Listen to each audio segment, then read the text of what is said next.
હિંમતે મર્દા તો મદદે ખુદા કહેવતને સાર્થક કરતો કિસ્સો સંસ્કારી નગરી વડોદરાથી સામે આવ્યો। 16 વર્ષની ઉંમરે એક દીકરી સાથે દુર્ઘટના સર્જાઈ।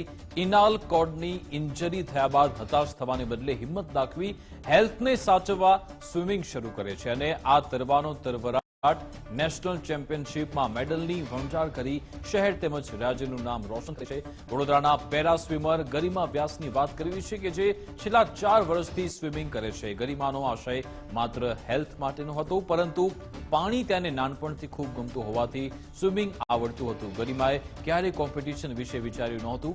ઇન્જરી થયા પછી લોઅર બોડીનો કોઈ કંટ્રોલ નહોતો રહ્યો, જેથી તેને અપર બોડીથી સ્વિમિંગ કરવાનું હતું, જેમાં ખૂબ પ્રયોગ કર્યા બાદ સફળતા મળી। અપર બોડીથી સ્વિમિંગ કર્યા બાદ ખેલ મહાકુંભ તેમજ નેશનલ રમવાની પણ તક મળી। સતત સ્પર્ધામાં તક મળતા હંમેશા તે કોઈને કોઈ મેડલ મેળવતી। તાજેતરમાં ગોવામાં રમાયેલ નેશનલ ચેમ્પિયનશિપમાં 1 ગોલ્ડ, 1 સિલ્વર અને 2 બ્રોન્ઝ મેડલ મેળવ્યા। ગરિમાએ ખેલ મહાકુંભમાંથી 6 મેડલ મેળવ્યા તેમજ નેશનલ લેવલે 7 ગોલ્ડ, 1 સિલ્વર અને 2 બ્રોન્ઝ મેડલ મેળવ્યા છે।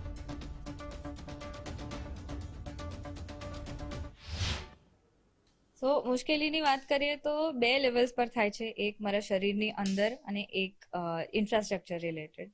તો શરીરની અંદરની વાત કરીએ તો એવું થાય કે ઘણી બધી વાર અગર હું વધારે પડતું ટ્રેનિંગ કરી દઉં કે વધારે પડતી એક્સરસાઇઝ કરી દઉં તો કદાચ હાથ મારા એટલા થાકી જાય કે હું વ્હીલચેર પણ ના ચલાવી શકું, શિફ્ટ પણ ના થઈ શકું, તો મારી લાઈફ એક રીતે અટકી જાય 1-2 દિવસ માટે। પછી ક્યારેક એવું થાય કે બહુ જ બેક પેઇન થઈ જાય, કેમ કે મને બેકમાં જ ઇન્જરી થઈ છે, તો એ એક રિસ્ક રહે છે। પ્રેશર સોર્સનું રિસ્ક હોય। ઘણીવાર એવું થાય કે બહારની ઇન્ફ્રાસ્ટ્રક્ચરની વાત કરીએ તો ઘણીવાર એવું થાય કે વોશરૂમ્સ હું જ્યાં જઉં ત્યાં એક્સેસિબલ ના હોય।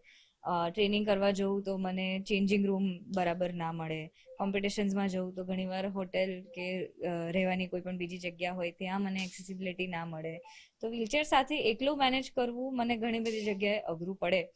પણ પછી સાથે સાથે લોકોનો પણ સપોર્ટ હોય અને ધીરે ધીરે ગવર્મેન્ટ પણ ચેન્જ લાવી રહી છે અને મેં એવું જોયું છે ઘણી જગ્યાએ રેમ્પ્સ બનતા, લિફ્ટ્સ બનતા, એટલે વસ્તુઓ એક્સેસિબલ થઈ શકે છે। સો એ ચેન્જીસના લીધે પણ અને પોતે પણ જે બધા એફર્ટ્સ મેં અને મારા ફેમિલીએ કર્યા છે કે હું કશે પણ સપોર્ટના લીધે અટવાઉં નહીં, એ બધાને સાથે જઈને હું અત્યારે આટલો પહોંચી છું। ગરિમાને આ સફળતા મળવા પાછળ તે પોતાની હિંમતની સાથે પરિવારને પણ શ્રેય આપે છે। દુર્ઘટના બાદ માતા સીએ હોવા છતાં પોતાના કરિયરને છોડી અને દીકરીની સેવા અને સપોર્ટ માટે હંમેશા તત્પર રહ્યા છે। આજે પણ ગરિમાની માતા દીકરી જ્યાં પણ રમવા જાય ત્યાં હંમેશા તેનો પડછાયો બની તેની સાથે રહે છે અને પોતાની દીકરીને સતત હિંમત આપે છે।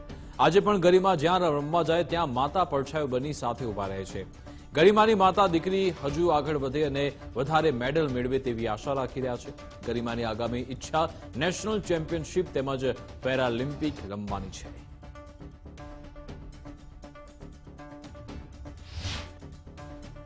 હા, એને એક્સિડન્ટ થયો એટલે અમારી લાઈફ લગભગ 100% બદલાઈ ગઈ એવું કહી શકાય।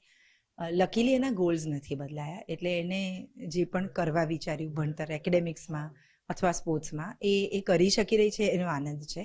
તકલીફ ઘણી પડી કેમ કે આખું એનું જે જીવન જીવવાનું, એનો દિવસ પૂરો કરવા માટેની જે પ્રવૃત્તિઓ છે કે જે એક્ટિવિટીઝ છે એમાં ઘણો ફરક પડી રહ્યો છે।